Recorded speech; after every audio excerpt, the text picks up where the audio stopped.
बाबूजी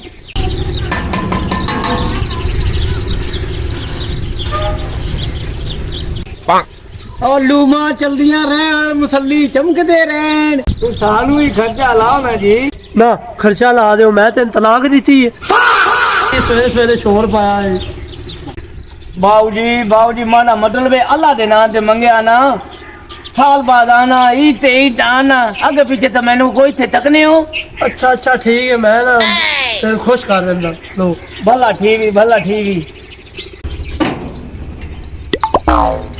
आजा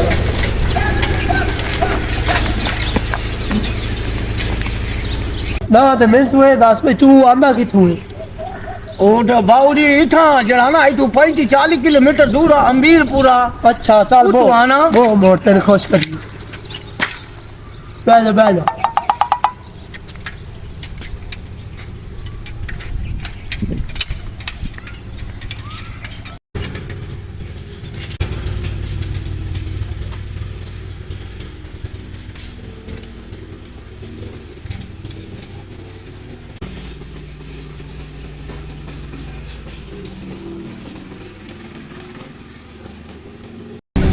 थोड़ा खाता कर चने का बाहर इकट्ठा किया है घर के नहीं ओ बादशाह ना खारो कितना प्यारा हाँ है बारे ओ बाबूजी तू तो मैंने घरे आ गए हो। हाँ छापर होना तेरे को बड़ा या छापर मो साप तो मुंह पहना ना अंदर जा लेके मुंह खाली के लिए आओ हाँ खाली लेके ओइटा स्लो मजो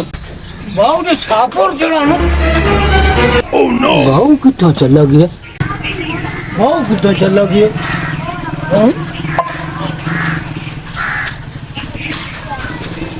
ओके बेटा ईद हमेशा अपनों के साथ ओए बाबू ओ मेरी रोजी च लत मारी हूँ इधर सफर कार के मैं उठा गया तू ना देना ते कोई और कंजो तो मैं को दे छोड़ना ना और मैं किदा वैसा